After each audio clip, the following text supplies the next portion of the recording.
Hello everyone, welcome to the Story Tales, your place for the best horror stories. For the next hour, I want you to put on your earphones, put your phone face down, and close your eyes.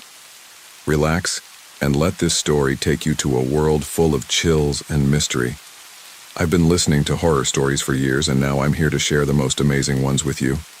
I know you use this video to fall asleep, so before that, like the video and subscribe to the channel. Also, where are you from and what time are you watching? Now get comfortable and relax.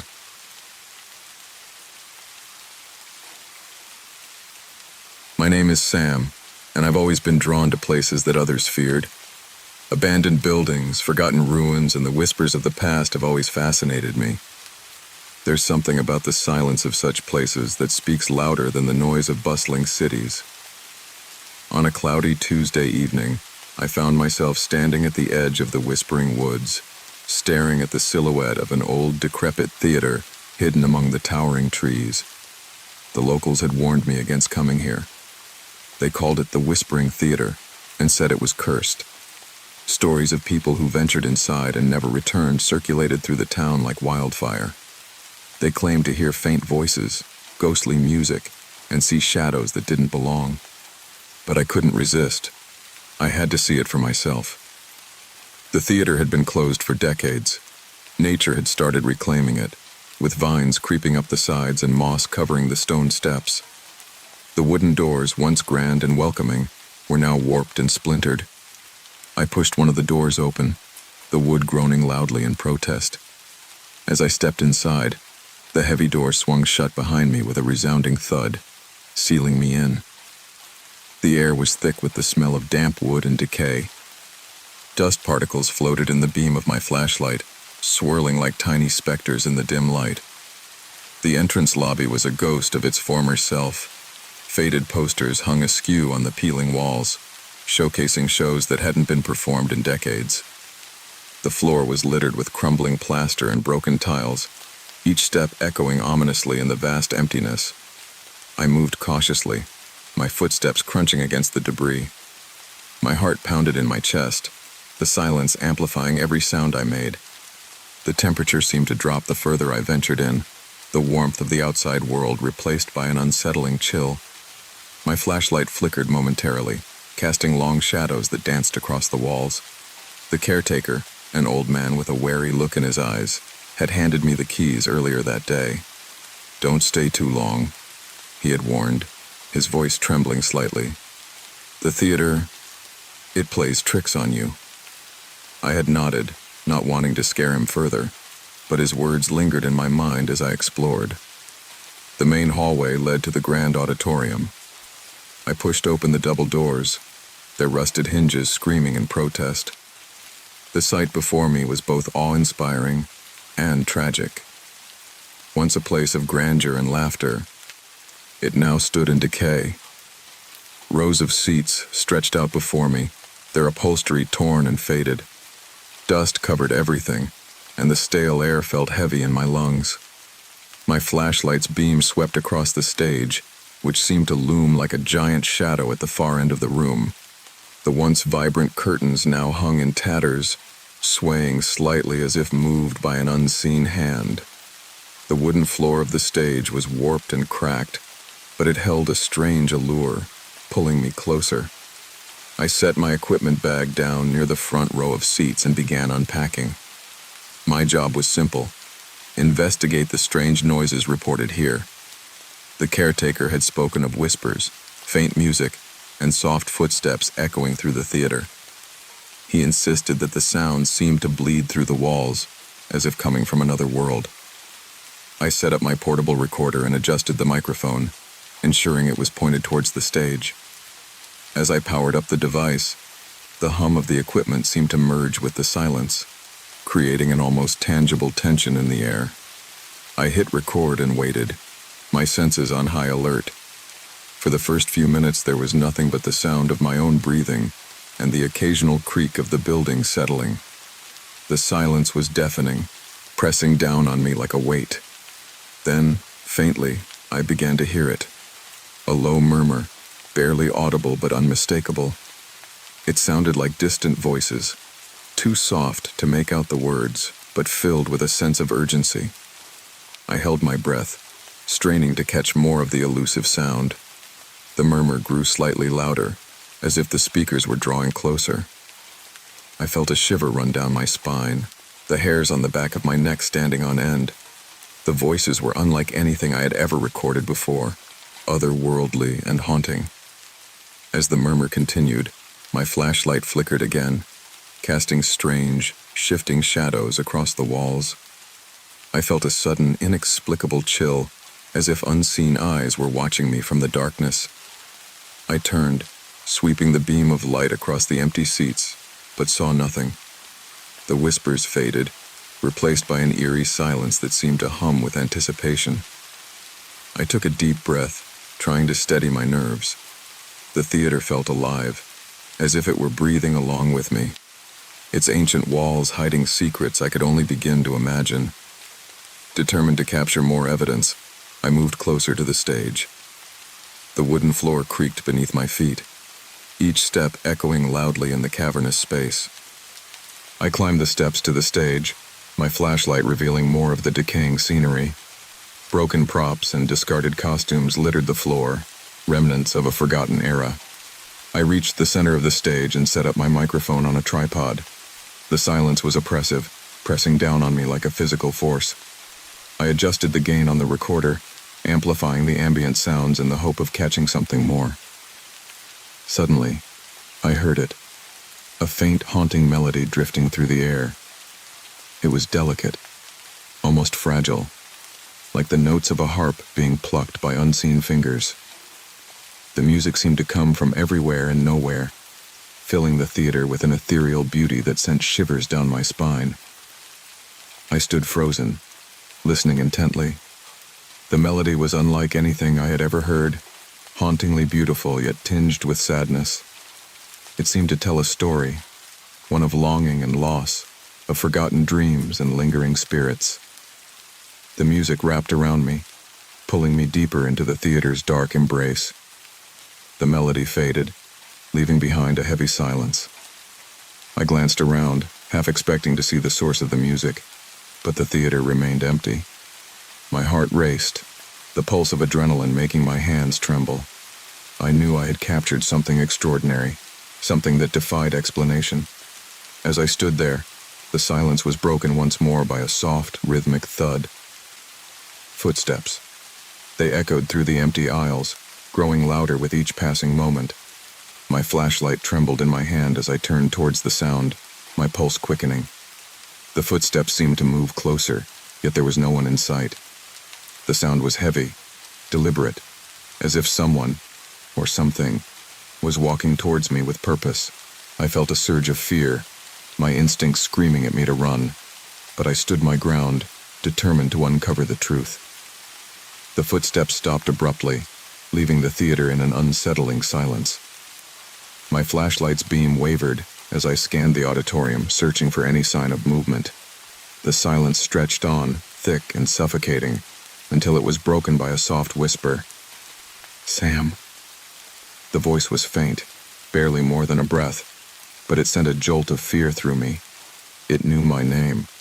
I spun around, the flashlight casting wild shadows across the stage, but there was no one there. The voice had come from the darkness, from the very walls of the theater. I stood there, heart pounding, as the reality of my situation sank in. This was no ordinary theater. It was a place of shadows and whispers, of forgotten souls and lingering spirits. And I was not alone. The thought sent a shiver down my spine, but I knew I couldn't leave. Not yet. I had come here seeking answers, and I wasn't going to leave without them. Taking a deep breath, I steeled myself for whatever lay ahead, determined to uncover the secrets of the Whispering Theater, no matter the cost.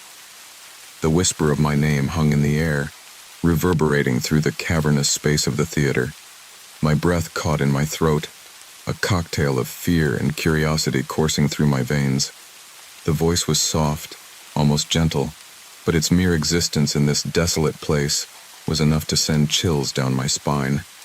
I stood frozen, flashlight trembling in my hand, ears straining for any other sound. I whispered into the darkness, "Who's there?" The question seemed to dissolve into the silence, swallowed by the theater's ancient walls. For a moment, there was nothing but the faint hum of the recorder, capturing every second of this eerie encounter. I could feel my heart pounding in my chest, each beat echoing in my ears like a drum. I took a tentative step forward, my footfall muffled by the dusty wooden stage.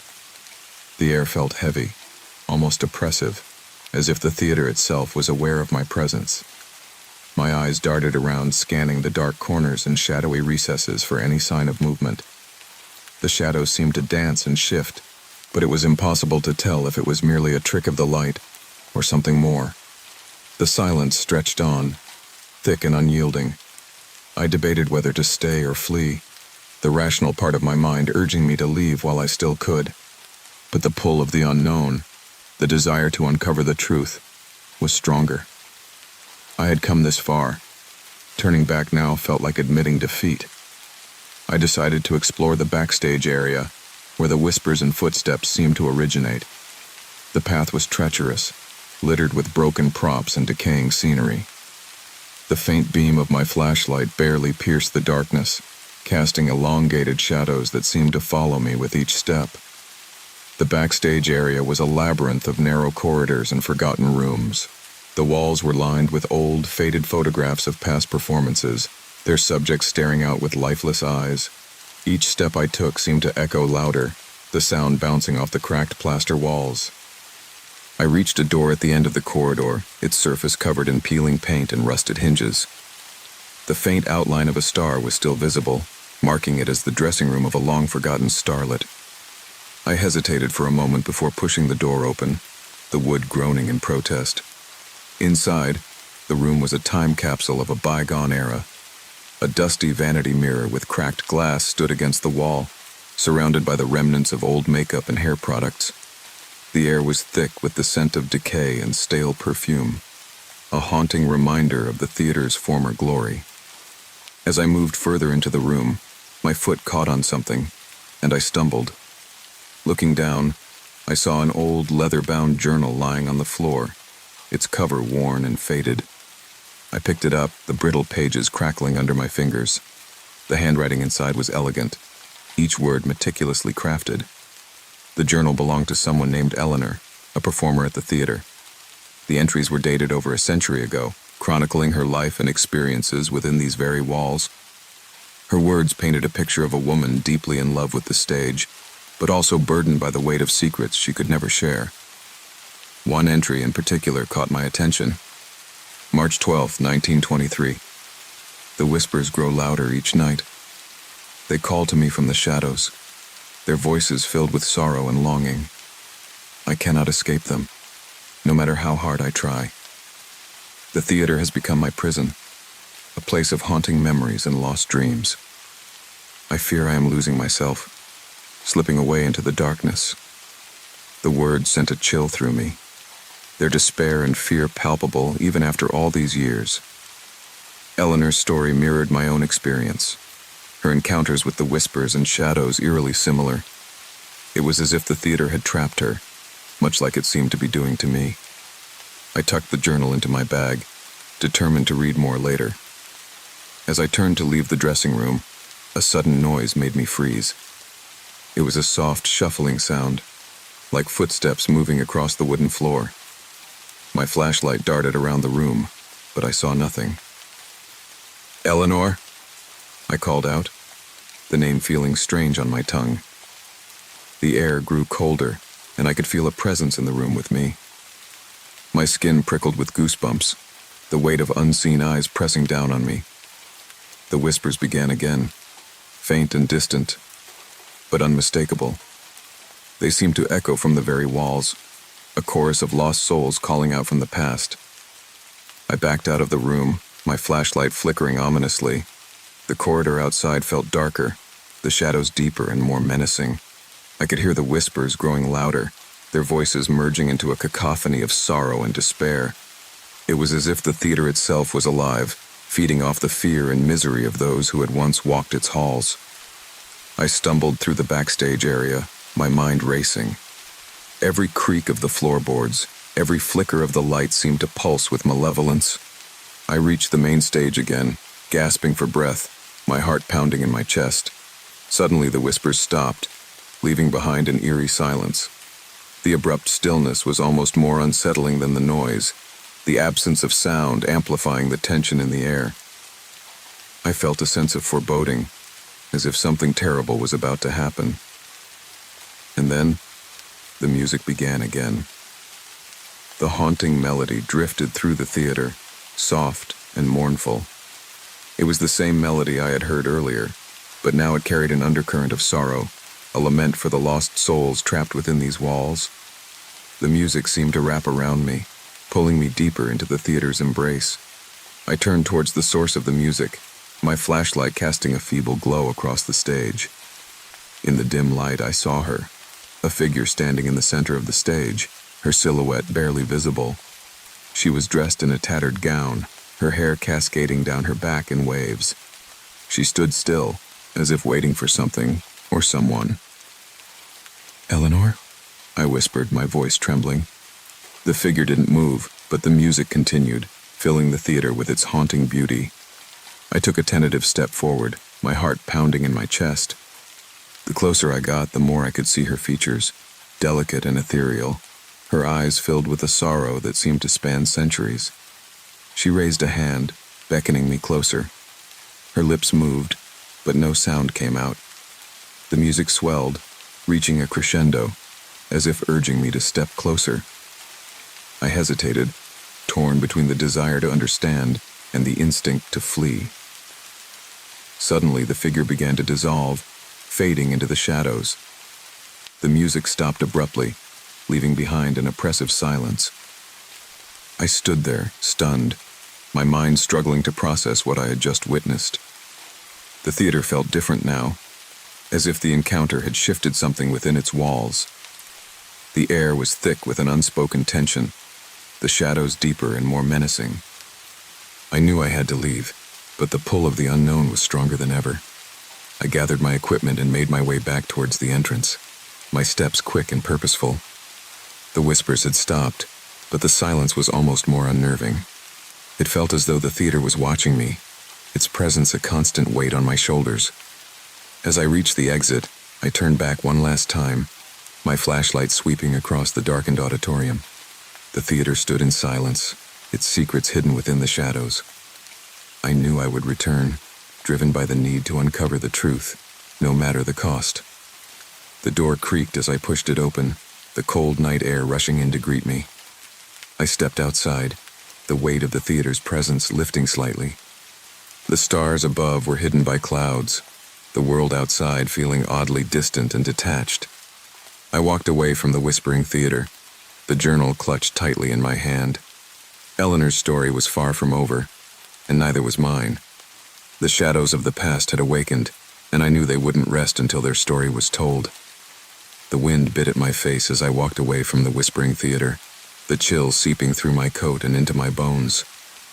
Eleanor's journal felt heavy in my bag, its pages brimming with secrets I was only beginning to uncover. The night was dark, the clouds blotting out the moon and stars, leaving the streets shrouded in shadow. Yet despite the cold and the eerie silence, my mind was ablaze with questions. Back in the safety of my small apartment, I set the journal on the table, its worn leather cover glowing faintly under the warm light of the lamp. I hesitated for a moment, my fingers hovering over the first page. The weight of the past, of Eleanor's sorrow and the theater's haunting presence, pressed down on me. Taking a deep breath, I opened the journal and began to read. The entries grew darker as I progressed, Eleanor's initial excitement and passion for the stage giving way to fear and despair. The whispers she wrote about were no figment of my imagination. They were as real to her as they had been to me. Her words painted a picture of a woman slowly unraveling, caught in the grip of forces she couldn't understand. One entry stood out, dated just days before her final performance. March 18, 1923. I can no longer distinguish between reality and the shadows that haunt me. The whispers are louder now, calling my name with a sorrowful longing. They speak of unfinished business, of a tragedy that binds them to this place. I feel their pain, their anguish, and I fear I am becoming one of them. Tomorrow is my final performance. Perhaps then, I will find peace. Her words echoed in my mind, the weight of her despair palpable. It was clear that Eleanor had become a prisoner of the theater, her soul bound by some unresolved tragedy. I needed to know more, to understand what had happened on that fateful night. The next day, I returned to the theater. The sun was just beginning to rise, casting long shadows across the cracked pavement. The building loomed before me, its facade as imposing as ever. I took a deep breath and pushed open the door, stepping once more into the dimly lit auditorium. The air was thick with the scent of decay and old memories, the silence oppressive. I made my way to the stage, the floorboards creaking under my weight. The journal's final entry played over in my mind as I stood there, staring out at the empty seats. I needed to find more clues, something that could explain the whispers and the presence of Eleanor's spirit.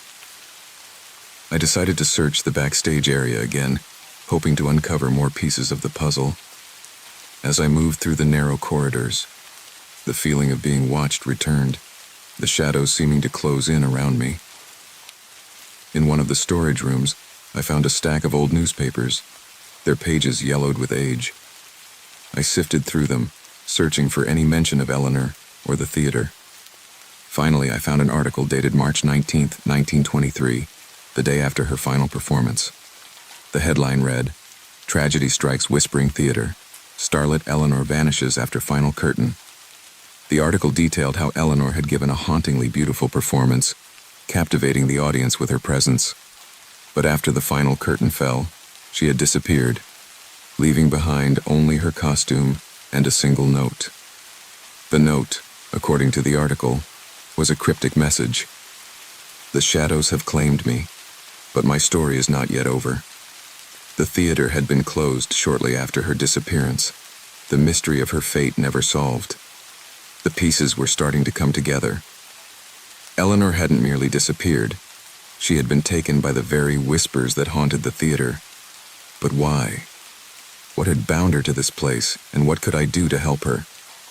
I needed answers, and there was only one place left to look: the stage itself. As I walked back to the auditorium, the whispers began again, faint and distant at first, then growing louder. They seemed to come from all directions, a cacophony of sorrowful voices calling out to me. My heart pounded in my chest, but I forced myself to keep moving. I reached the center of the stage and stood still, letting the whispers wash over me. Closing my eyes, I focused on their words, trying to discern meaning from the chaos. Slowly, the voices began to coalesce, forming a single, coherent message. "Help us," they pleaded, their tones filled with desperation. "We are trapped, bound by the past. Free us." "How?" I whispered aloud, my voice barely audible over the chorus. The whispers guided me towards the trapdoor at the back of the stage. It creaked as I opened it, revealing a narrow staircase leading down into the darkness. The air grew colder as I descended, the weight of the theater pressing down on me. At the bottom of the stairs, I found a small room, its walls lined with old props and forgotten memories. In the center stood a wooden chest, its surface covered in dust. I knelt down and opened it, revealing a collection of personal items: photographs, letters, and a small locket. The photograph showed Eleanor with a young man, both of them smiling and carefree. The letters were love notes, filled with promises and dreams of a future together. The locket contained a tiny portrait of the same man, his eyes filled with warmth and love. As I held the locket, a sudden surge of emotion washed over me. I could feel Eleanor's presence, her sorrow and longing palpable. The whispers grew louder, the voices of the trapped souls crying out in unison. The man in the photographs was her lover, and it was clear that his absence had been the source of her despair. But what had happened to him? Why had his memory been locked away in this forgotten room? I searched through the letters, hoping to find answers. One of them, dated just before Eleanor's final performance, revealed the truth. My dearest Eleanor, I fear I must leave you. The shadows have come for me, and I can no longer stay. But know this, I will always love you, and I will be waiting for you in the place where shadows meet the light. Forever yours, James. The letter was stained with tears, the ink smudged in places. It was clear that James had been taken by the same whispers that now haunted Eleanor. Their love had been torn apart by the theater's curse, binding them both to its walls. I knew what I had to do. I gathered the photographs, letters, and locket, and returned to the stage. The whispers surrounded me, their voices filled with anticipation and hope. I placed the items in the center of the stage and stepped back. "Eleanor," I called out, my voice steady despite the fear. "I have found James. He's been waiting for you." The air grew colder, and the shadows seemed to coalesce, forming the faint outline of Eleanor's figure. She stood before me, her eyes filled with sorrow and longing. Slowly, she reached out, her hand hovering over the locket. As her fingers touched the locket, a soft light began to emanate from it, growing brighter with each passing second. The whispers grew louder, their voices filled with a mix of sorrow and joy. The light enveloped Eleanor, her figure glowing with a radiant warmth. For a moment she stood there, her face peaceful and serene. Then she turned to me, her eyes filled with gratitude. "Thank you," she whispered, her voice barely audible over the chorus of whispers. "You have set us free." The light grew brighter, engulfing the entire stage. I shielded my eyes, the warmth washing over me. When the light finally faded, Eleanor was gone, along with the whispers. The theater was silent, the oppressive weight lifted. I stood there for a long moment, the reality of what had just happened sinking in. The theater felt different now, its presence no longer malevolent. Eleanor and the other trapped souls had found peace, their tragic stories finally laid to rest. As I left the whispering theater for the last time, the first rays of dawn broke through the clouds, casting a soft glow over the city. The shadows of the past had been banished, and with them, the whispers that had haunted this place for so long. Eleanor's story had reached its final curtain, and so had mine. The theater would remain a monument to the past, its secrets buried beneath the stage. But for the first time in decades, it stood in peace, its halls silent and still. And as I walked away, I knew that I too had been changed. The shadows of the past had taught me the power of love, loss, and the unyielding strength of the human spirit. The Whispering Theater had been a place of sorrow and tragedy, but it had also been a place of redemption and hope.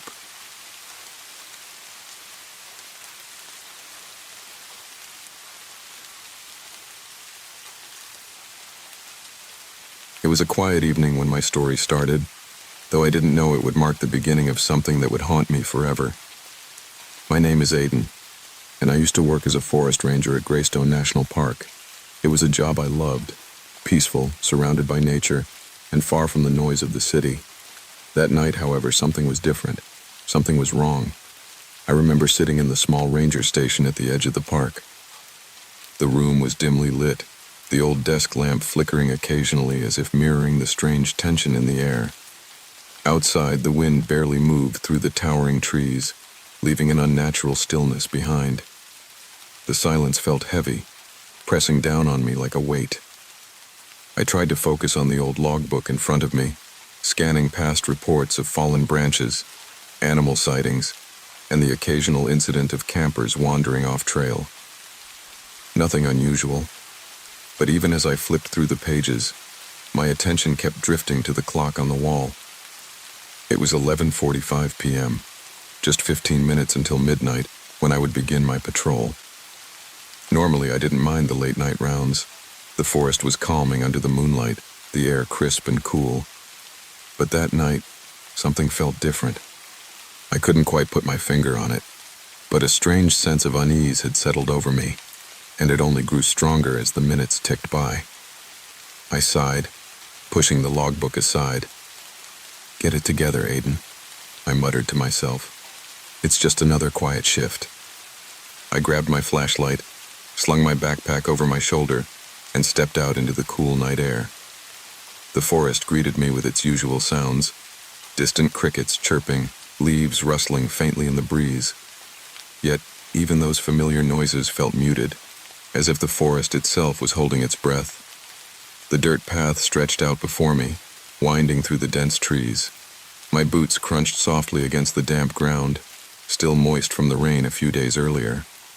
As I walked, I scanned the area for anything out of place. My job was to ensure the trails were clear and free of hazards. Sometimes I'd find a fallen branch or evidence of someone dumping trash illegally. It wasn't glamorous, but it was important work.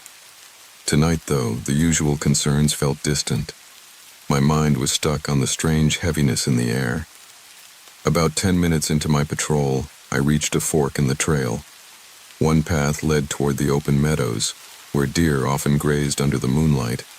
The other wound deeper into the forest, toward an area I rarely visited at night. Something made me hesitate. Normally, I would have taken the meadow trail. It was safer, easier to navigate in the dark. But that night, I felt an odd pull toward the darker path. It was almost as if the forest was guiding me, urging me to step deeper into its shadows. I turned onto the darker path, my flashlight cutting through the thick darkness. The beam illuminated the narrow trail, revealing the damp earth and the occasional glint of dew on fallen leaves. The further I walked, the more the unease in my chest grew. My ears strained for any unusual sounds, but all I heard was the crunch of my boots and the faint whisper of the wind. Then I felt it, the unmistakable sensation of being watched. I stopped in my tracks, my pulse quickening. Slowly I turned in a circle, shining my flashlight into the trees. The beam danced across the trunks, casting long shadows that seemed to move on their own. My breath caught in my throat as I scanned the darkness, searching for whatever was out there. But there was nothing, no movement, no glowing eyes reflecting the light. Just the forest, silent and still. I shook my head, trying to dismiss the feeling. "It's nothing," I told myself, my voice barely above a whisper. "Just your imagination." But even as I started walking again, I couldn't shake the sensation. It clung to me like a second skin, making every hair on the back of my neck stand on end. A few minutes later, I heard it, a soft snap, like a twig breaking underfoot. I froze, my flashlight whipping toward the sound. It had come from somewhere off to my right, just beyond the trail. My heart pounded in my chest as I strained to see through the thick undergrowth. The darkness seemed heavier in that direction, swallowing the light of my flashlight. "Hello?" I called out, my voice trembling slightly. "Is someone there?" No response.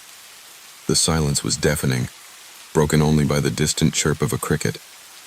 My grip tightened on the flashlight as I took a cautious step forward. The ground was uneven, and I nearly stumbled on a root hidden beneath the leaves.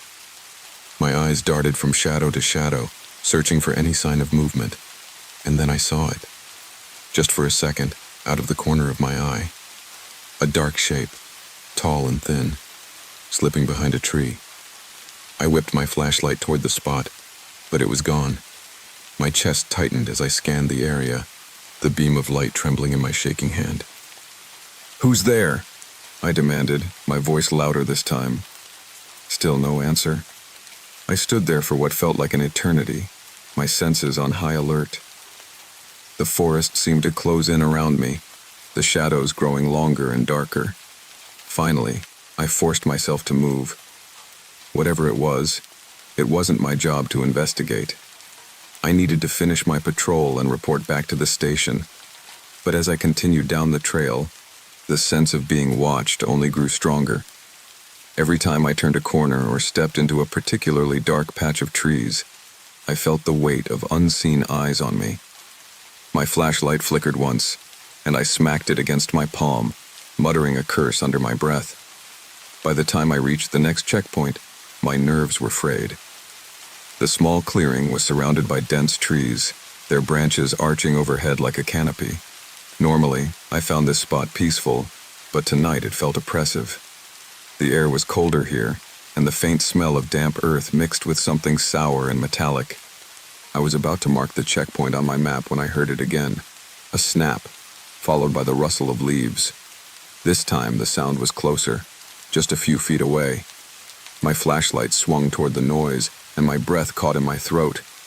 There, standing at the edge of the clearing, was the figure.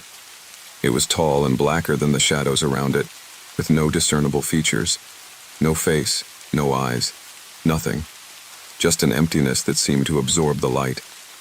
My pulse thundered in my ears as I stared at it, frozen in place. For a moment, neither of us moved. Then in one fluid motion, the figure slipped behind a tree and vanished. I ran to the spot where it had been, my boots pounding against the ground. When I reached the tree, I found nothing. No footprints, no broken branches, no sign that anything had been there at all. My breathing was ragged as I leaned against the tree, trying to calm myself. "What is going on?" I whispered, my voice barely audible. The forest offered no answers. I didn't finish the rest of my patrol that night. Instead, I turned back toward the ranger station, my flashlight clutched tightly in my hand. Every step felt heavier than the last, as if the forest itself was trying to hold me back.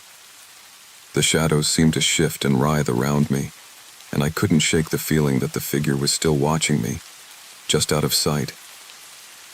When I finally reached the station, I locked the door behind me and collapsed into the chair at my desk. My hands were trembling so badly that I nearly dropped the flashlight. For a long time, I just sat there, staring at the logbook and trying to make sense of what I had seen. That night, I barely slept. Every time I closed my eyes, I saw the figure standing at the edge of the clearing. Its formless silhouette burned into my memory. I tried to tell myself it was nothing, just a trick of the light, a shadow cast by the trees. But deep down, I knew better. Something was out there in the forest. Something that wasn't supposed to be there, and I had a feeling it wasn't done with me yet.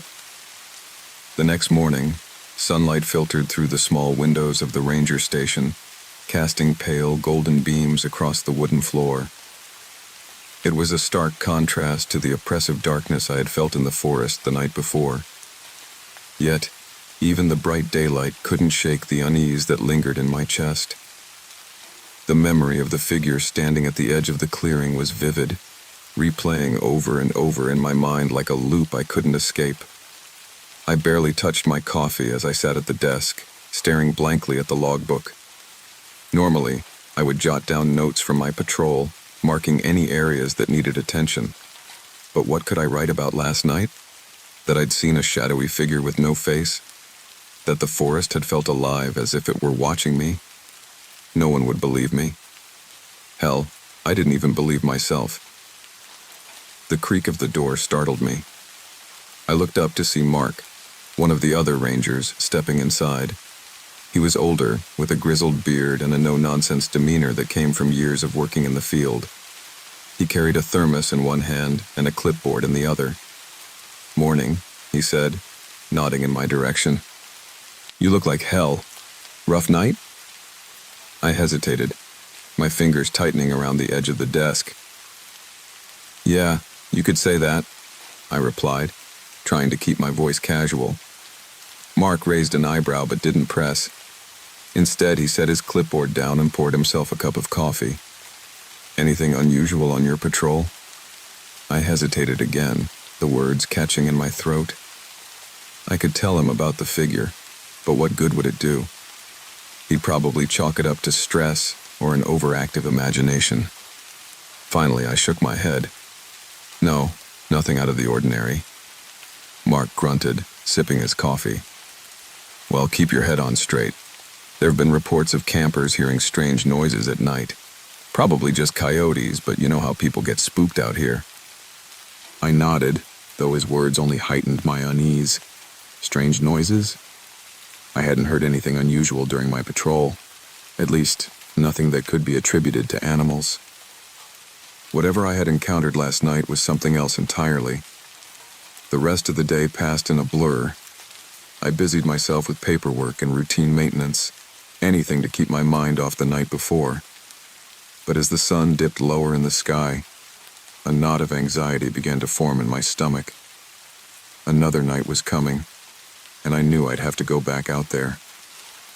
By the time my shift started, the sky was a deep indigo, with stars beginning to twinkle faintly overhead. I tried to steady my nerves as I prepared for my patrol, double-checking my flashlight and map. This time, I also packed a flare gun. It was standard-issue equipment for emergencies, but tonight, it felt like a lifeline. As I stepped outside, the cool night air wrapped around me like a shroud. The forest loomed ahead, dark and silent. My boots crunched softly against the gravel path as I began my route, the beam of my flashlight slicing through the shadows. I told myself to stay focused, to treat this like any other patrol. But deep down, I knew it wasn't. I started on the meadow trail this time, hoping it would be less unnerving than the path I'd taken the night before.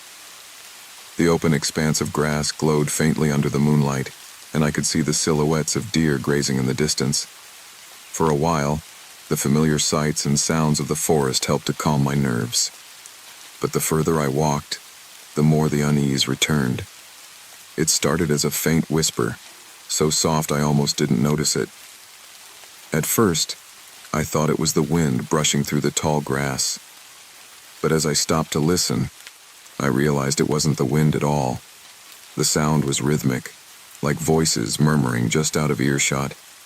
I turned in a slow circle, shining my flashlight across the meadow. The deer had vanished, their silhouettes no longer visible against the horizon. "Hello?"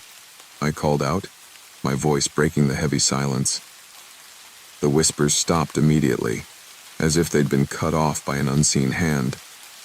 My heart pounded in my chest as I strained to hear anything else, but the forest remained silent. I moved cautiously toward the edge of the meadow, where the trees formed a dense wall of shadow. My flashlight swept across the trunks, revealing nothing unusual. But the whispers started again, this time louder. They seemed to be coming from deeper within the woods, beckoning me forward.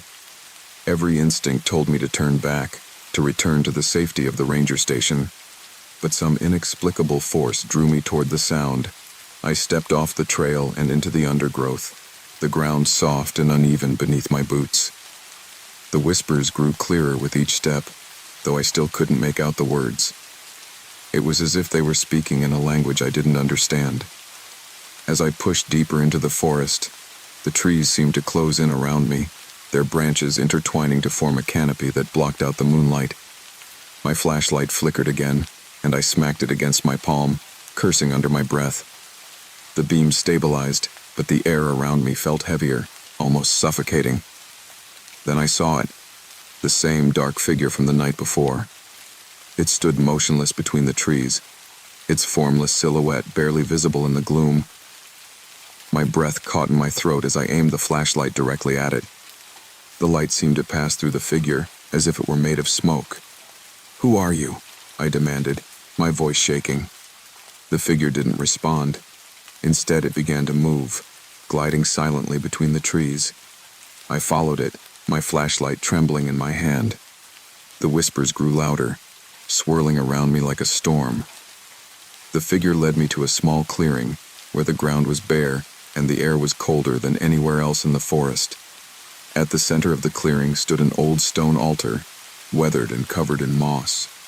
Symbols were etched into the surface, strange, intricate designs that seemed to shift and writhe when I looked at them. The whispers reached a crescendo, their voices overlapping in a chaotic symphony. My head throbbed as I tried to make sense of what I was seeing. The figure stood on the other side of the altar, its dark form blending into the shadows. For a moment, We simply stared at each other, the tension in the air so thick it was almost tangible. Then, without warning, the figure raised a hand, if it could be called that. It was more like an extension of its formless body, a tendril of darkness that pointed directly at me. A wave of cold washed over me, and I stumbled backward, nearly dropping my flashlight. "Stay back!" I shouted, fumbling for the flare gun in my backpack. My fingers found the grip, and I pulled it out, aiming it at the figure. My heart pounded as I fired, the flare shooting through the air in a burst of blinding light. The figure recoiled, its form rippling as the light struck it. For a brief moment, I thought it was gone, but then the shadows around me began to move. Dozens of smaller shapes emerged from the trees, their forms just as dark and featureless as the first. They surrounded the clearing, their presence suffocating. Panic surged through me as I realized I was completely outnumbered. I grabbed another flare and fired it into the air, hoping it would scare them off or signal for help. The light illuminated the clearing, casting long, distorted shadows across the ground. The figures didn't retreat. Instead, they began to close in, their movements slow and deliberate. The whispers turned into a low hum, vibrating in my chest like a drumbeat. I backed away, my mind racing as I searched for an escape route. Just as the first figure reached the altar, a blinding flash of light erupted from the symbols carved into the stone. The figures froze, their forms trembling as the light grew brighter. I shielded my eyes, the intensity overwhelming. When I opened them again, the figures were gone. The clearing was empty, save for the altar and the faint glow of the flare still burning in the grass. I stood there, trembling and out of breath, trying to process what had just happened. I didn't know what the altar was, or why the figures had disappeared, but one thing was certain. The forest was no longer just a place of peace and solitude. Something ancient and malevolent was at work here, and I had only scratched the surface. As I stumbled back to the ranger station, my mind raced with questions. What were those figures? What was the altar? And why had they targeted me? One thing was clear. This wasn't over. The forest had secrets, and they were starting to unravel. The forest had never felt as menacing as it did when I stumbled back to the ranger station, my legs weak and my mind in turmoil. Every snap of a twig, every rustle of leaves, felt like the forest itself was mocking me. By the time I reached the station, my hands trembled so badly I could barely open the door. Once inside, I bolted the lock and sagged against the door, my chest heaving. The comforting hum of the generator and the faint smell of coffee grounds were the only things grounding me, but I couldn't shake the feeling that I wasn't alone. The air felt charged, as if the station had absorbed the tension from the forest outside. I set my flashlight and flare gun on the desk, then grabbed the radio. My fingers hovered over the button. Who would I call? Mark? The authorities? And what would I even say? That shadowy figures had chased me to a clearing with a glowing altar? No one would believe me, and the thought of being dismissed as paranoid or delusional made my stomach churn. But I needed help. Before I could press the button, a knock sounded at the door. I froze, my pulse hammering in my ears. The knock came again, 3 slow, deliberate taps. It wasn't the wind or an animal. Someone, or something, was outside. "Who is it?"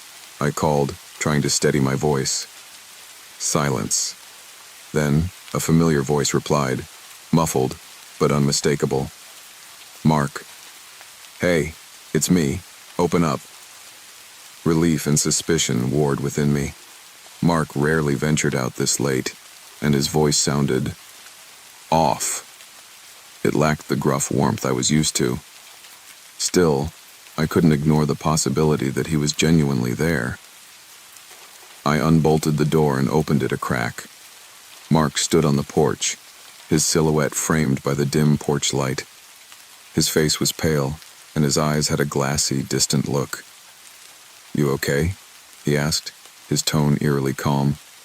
"You look like you've seen a ghost." I hesitated, gripping the edge of the door. "What are you doing here?" He shrugged, stepping closer. Heard the flare. Figured you might need backup. His answer made sense, but something about his demeanor felt wrong. He wasn't carrying any gear, not even a flashlight, and his movements were unnaturally stiff. I glanced past him into the dark forest, half expecting to see those shadowy figures lurking nearby. "Mark," I said carefully, "how did you find me? You weren't on shift."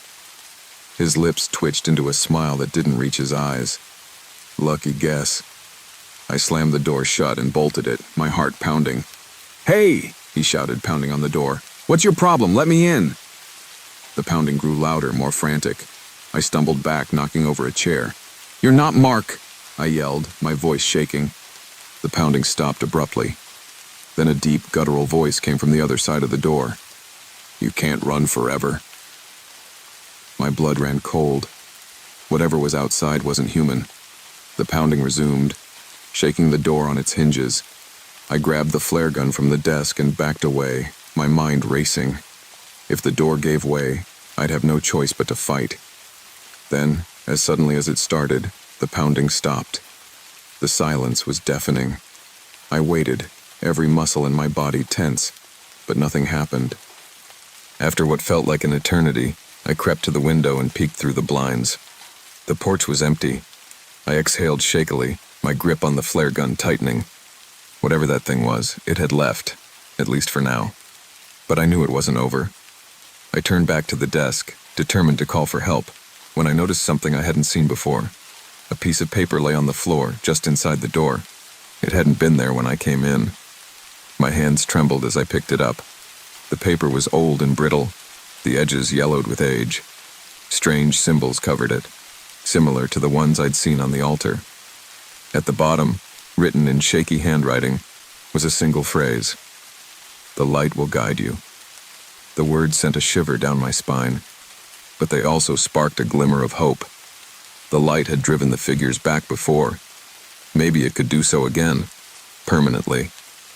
I grabbed my flashlight, the map, and every flare I could find. I didn't know what I was about to face, but I couldn't let fear paralyze me. If the forest held answers, I had to find them. The path to the altar felt shorter this time, as if the forest itself was eager to lead me back. The whispers returned, faint at first, but growing louder with each step. My flashlight flickered again, and I cursed under my breath. I'd replaced the batteries earlier. Why was it failing now? When I reached the clearing, the air was colder than before, biting through my jacket.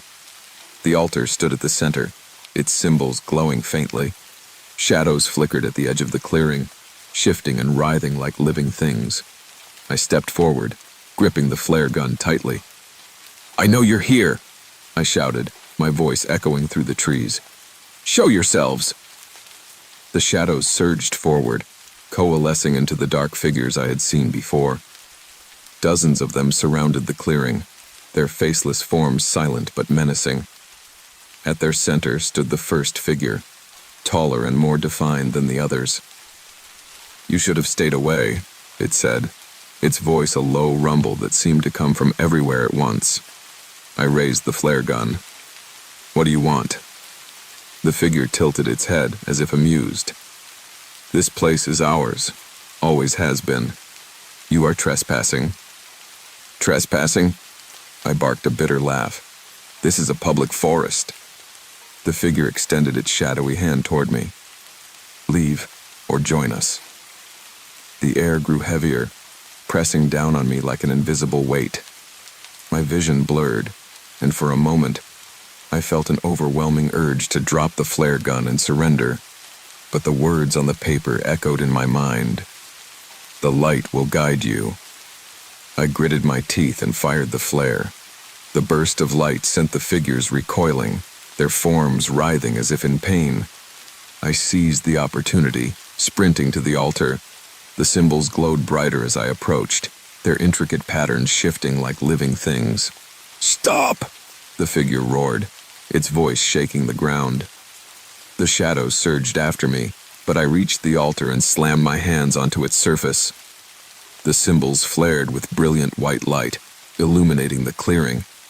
The figures screamed, a sound so inhuman and piercing it made my ears ring. One by one, they began to dissolve, their forms unraveling like smoke caught in a gale. The tallest figure was the last to fall. Its shadowy body convulsed, shrinking as the light consumed it. "This isn't over," it hissed before vanishing into the ether. As the light from the altar faded, the clearing fell silent. The oppressive weight in the air lifted, replaced by an eerie calm. I stood there, trembling and out of breath, my hands still pressed against the altar. By the time I made it back to the station, dawn was breaking. The forest, bathed in golden light, seemed almost peaceful. But I knew better. Whatever I had encountered wasn't gone. It was simply waiting. I packed my things that morning and left the station, handing in my resignation without explanation. The forest held secrets I would never fully understand, and I had no intention of finding out more. As I drove away, I glanced at the tree line one last time. For a brief moment, I thought I saw a shadow shift among the trees, but I didn't stop to look. The forest could keep its secrets. I wasn't coming back. Wasn't.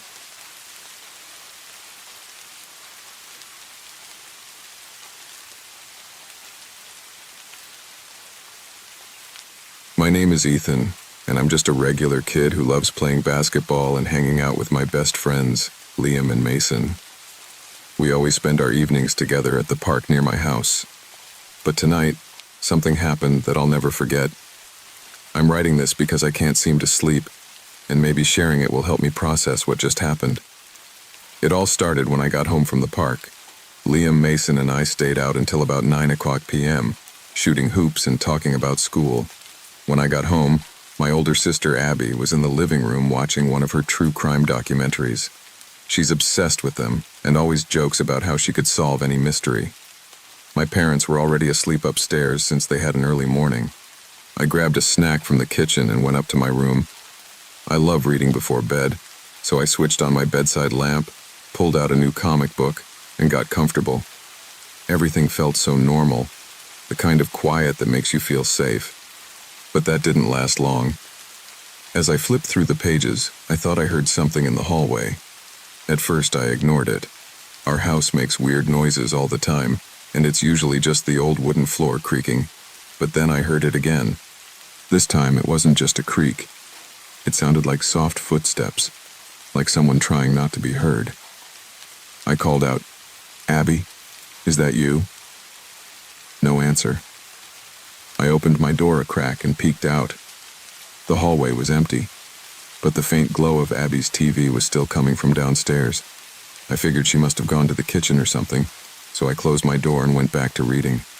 I wish I had checked more carefully. A few minutes later, the footsteps came again, but this time, they stopped right outside my door. My heart started racing. I told myself it was probably Abby playing a prank. She loves scaring me, and this seemed like one of her usual tricks. "Abby, knock it off," I said, trying to sound annoyed but failing to hide the nervousness in my voice. Still, no answer. I put my book down and slowly walked to the door. My hand trembled as I turned the doorknob and pulled it open. There was no one there. The hallway was completely empty. That's when I noticed something strange. The attic door, which is in the hallway ceiling, was slightly open. It's never open. My parents always keep it shut because they say the attic is full of old junk and dust. "Abby?" I called again, a little louder this time. I still didn't hear a reply. Feeling braver than I actually was, I decided to go downstairs and check on her. When I reached the living room, Abby wasn't there. Her TV was still on, playing one of those creepy documentaries she loves, but there was no sign of her. I started to panic. "Abby?" I shouted, running toward the kitchen. It was empty too. I even checked the backyard, but she wasn't there either. That's when I heard a noise from upstairs. It sounded like something heavy being dragged across the attic floor. My heart felt like it was going to explode.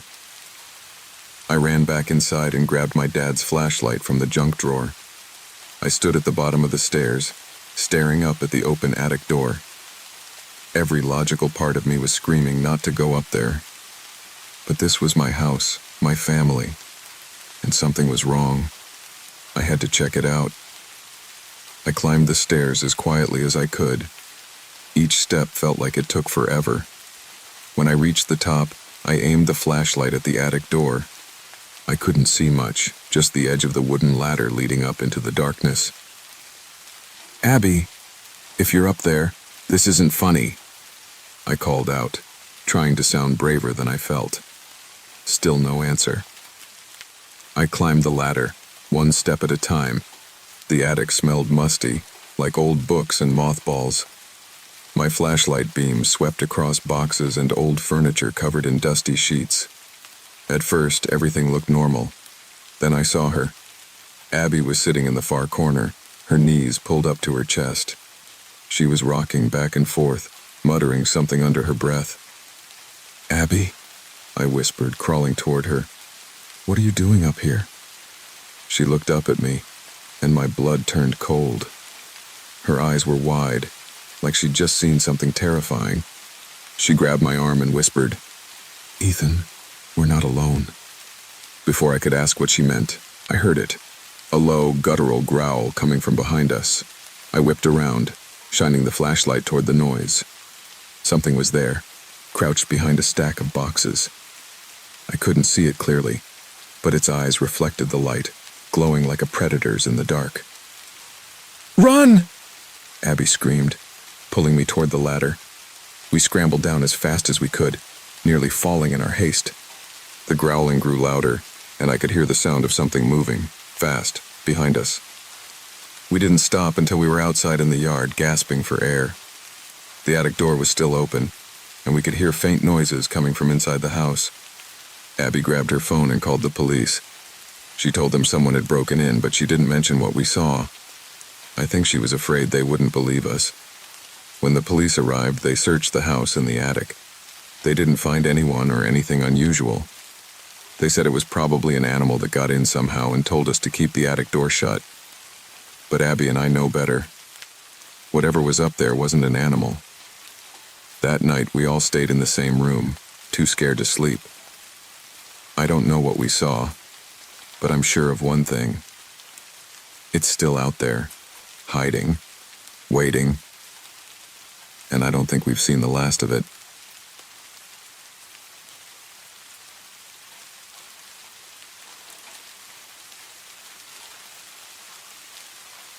When I was a kid, my family would often take camping trips to the woods. Those trips were some of my favorite memories. Roasting marshmallows, telling stories by the fire, and sleeping under the stars. But one trip stands out for a different reason. It was the scariest night of my life, and I've never been back to those woods since. Let me tell you what happened. My name is Landon, and I was about 12 years old when this story took place. My dad, Jonah, loved camping. He had grown up in Montana and always said the wilderness there was unlike anything else in the world. He used to tell my sister Mira and me that the trees whispered secrets if you listened closely enough. My mom, Irene, wasn't as into camping, but she'd come along to keep us all together as a family. Mira was 9 at the time and always eager to explore. She loved pretending she was an adventurer like Indiana Jones, carrying her little notebook and jotting down discoveries. That year, my dad decided to take us to a more remote area of southwestern Montana, near a place called Clearwater Valley. "It'll be quieter," he said, loading up the truck. "No crowded campgrounds, just us and nature." We arrived late in the afternoon, parked the truck, and hiked a few miles into the valley. The forest was dense, and the tall pines seemed to stretch endlessly. The air was crisp, and you could hear birds calling in the distance. Mira was thrilled, pointing out everything she saw. Unusual rocks, tiny flowers, even a squirrel she decided to name Ralph. By the time we set up camp, the sun was setting. The sky turned a brilliant orange, and the shadows of the trees stretched long across the ground. Dad built a fire while Mom unpacked our food. Mira and I explored the immediate area, though Dad warned us not to wander too far. As the night fell, we sat around the fire, eating hot dogs and telling stories. Mira's were silly, full of pirates and buried treasure, but Dad's had a way of gripping your attention. That night he told us about an old miner who supposedly roamed these woods after losing his mind. "They say he's still out here wandering," Dad said with a grin, leaning toward the firelight, "looking for gold that doesn't exist." "Jonah, stop," Mom said with a half smile, half frown. "You're going to scare them." "It's just a story," Dad replied, but the way his eyes flicked toward the darkness beyond the fire's glow made me uneasy. We went to bed shortly after that. Dad and Mom shared one tent, while Mira and I had our own. I remember lying there, staring at the ceiling of the tent, listening to the forest.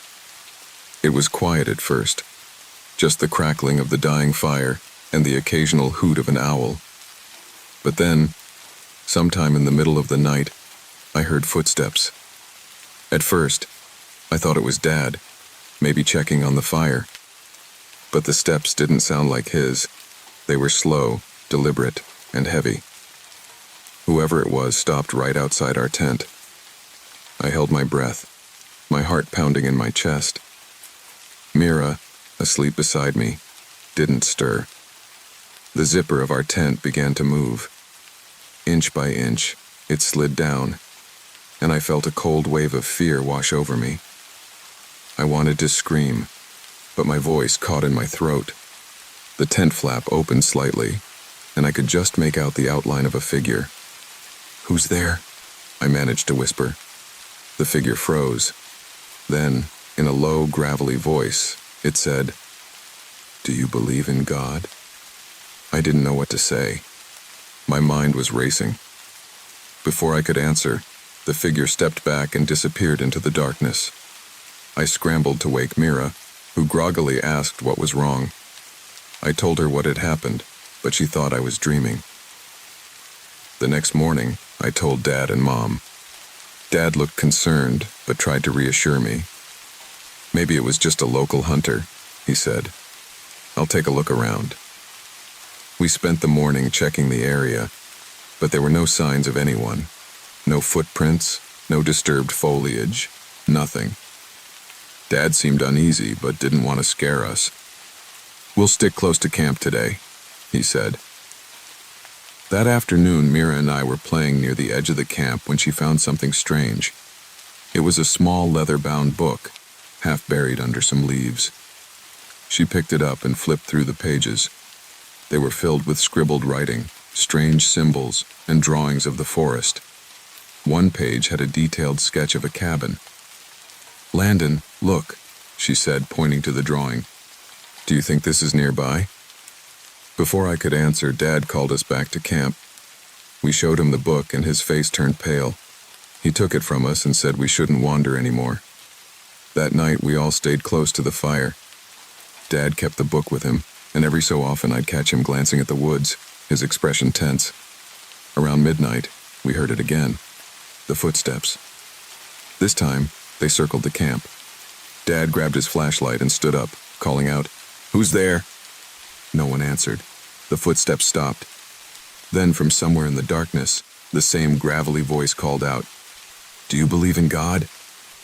Mom grabbed Mira and me, pulling us close.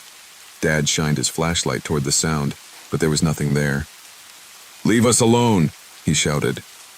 The rest of the night was a blur. We didn't sleep, and at first light, we packed up and left. As we hiked back to the truck, I kept looking over my shoulder, certain we were being followed. But we made it back safely. We turned the book over to the park rangers and told them what happened.